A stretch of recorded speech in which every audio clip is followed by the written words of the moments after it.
Welcome to Jaya kitchen అండి. ఈరోజు mixed ధాన్యాలు అంటే పప్పు దినుసులతోని దోశ ఎలా తయారు చేయాలో చెప్తాను. బ్రౌన్ రైస్తోని మనము ప్లెయిన్ రైస్ వేస్తాం కదా, దానికి బదులుగా బ్రౌన్ రైస్ తీసుకుంటున్నా. 2 గ్లాసుల బ్రౌన్ రైస్ శుభ్రంగా కడిగి ఇలా నీళ్ళు పోసి పెట్టుకోవాలి. దీంట్లో శనగలు 1 గుప్పెడు, అంటే మన గుప్పెడు, ఇట్లా బఠానీలు 1 గుప్పెడు, 2 గుప్పెళ్ళు కందిపప్పు, 2 గుప్పెళ్ళు మినపప్పు పొట్టు తీయండి, 2 గుప్పెళ్ళు పెసరపప్పు, కొద్దిగా మెంతులు, 1 గుప్పెడు అటుకులు. వీటిని అన్నింటినీ బ్రౌన్ రైస్ కడిగి పెట్టుకున్నాం కదండి, దాంట్లోకి వేసేయాలి.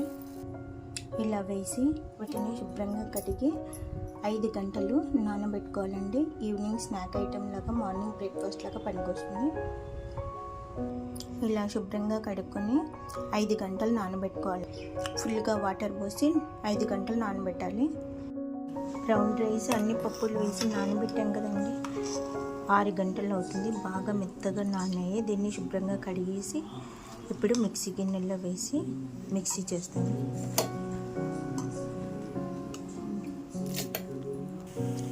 Brown rice mixed dal dosa batter ready అండి. దీంట్లో 1 స్పూన్ సాల్ట్ వేసుకోవాలి. ఎందుకంటే చట్నీలో సాల్ట్ వేస్తాం కాబట్టి దీంట్లో చాలా తక్కువగా సాల్ట్ వేసుకోవాలి. ఇలా కలిపి వేసుకోవాలండి.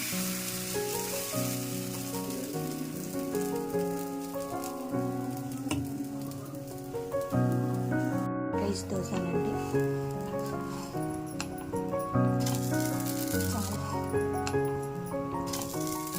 చాలా బాగుంది, క్రిస్పీ లాగా, టేస్ట్ కూడా చాలా బాగుంది.